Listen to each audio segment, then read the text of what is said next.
Hi everybody, welcome to Raj kitchens. இன்றைக்குள்ள tips என்ன அப்படிங்கிறத பார்த்துடலாம்.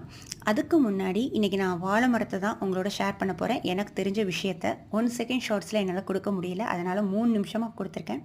பார்த்துட்டு உங்களுக்கு யூஸ்ஃபுல்லாக இருந்தால் லைக் அண்ட் கமெண்ட். இப்போ எப்படிங்கிறத பார்த்துடலாம். வாழை மரத்தை பொறுத்த வரைக்கும் 3 தடவை சீவி விடுங்க, அதுவும் கிராஸாக சீவி விடுங்க. அப்போ அதுலேருந்து குறுத்து விட்டு நமக்கு வாழை இலைகளும் பூக்களும் காய்களும் வரத்துக்கு ஈஸியான மெத்தடில் இருக்கும். செகண்ட் ஒன் வந்து வாழை மரம் வந்து நம்ம இப்படி சீவி விடும்போது அந்த அடியில் உள்ள பகுதி பார்த்திங்கன்னா கனத்து வரும். அப்படிங்கும் போது வாழை மரம் ஸ்ட்ரென்த்தாக இருக்கும். தேர்ட் ஒன், இழைகள் பெரிய அளவில் கொடுக்கறதுக்கும் வசதியாக இருக்கும். அதே மாதிரி பூக்களும் காயும் கொடுக்கறதுக்கும் வசதியான மெத்தட்ஸில் இருக்கும் வாழை மரம். தேர்ட் ஒன் பார்த்திங்கன்னா காத்தடி காலத்துலேயும் சரி மழை நேரத்துலேயும் சரி, மேக்ஸிமம் பார்த்தீங்கன்னா காத்தடி காலத்தில் நிறைய வாழை மரங்கள் சாய்ஞ்சிரும். இந்த மாதிரி மெத்தட்ஸில் நீங்கள் கட் பண்ணி கொண்டு வரும்போது வாழை மரம் சாயறதுக்கு சான்சஸ் கிடையாதுங்க.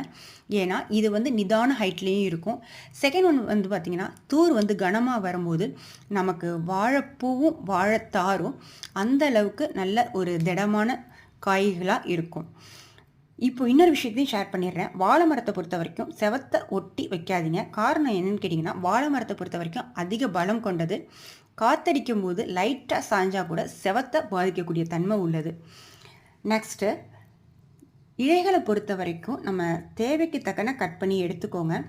இழைகள் வந்து அதிகமாக கட் பண்ணும்போது நமக்கு வாழைக்காய் வந்து கொஞ்சம் பெருசாக வரக்கூடிய அளவு வராது. அதனால் இலைகள் தேவைக்கு எடுக்கிற மாதிரி பார்த்துக்கோங்க. அதே மாதிரி இலைகள் வந்து காஞ்சதுக்கப்புறம் அந்த சருகுகள்னு சொல்லுவாங்க, அதை கட் பண்ணுற மாதிரி பார்த்துக்கோங்க. நெக்ஸ்ட் ஒன், வாழை இலைகள் பார்த்திங்கன்னா கட் பண்ணிவிட்டு ரவுண்ட் பண்ணி எடுத்து வச்சுக்கிட்டிங்கன்னா 1 வீக் வரைக்கும் அதை காய விடாமல் நம்ம சாப்பாடு டயத்தில் யூஸ் பண்ணிக்கிறதுக்கு ரொம்ப ஈஸியான மெத்தடில் இருக்குங்க.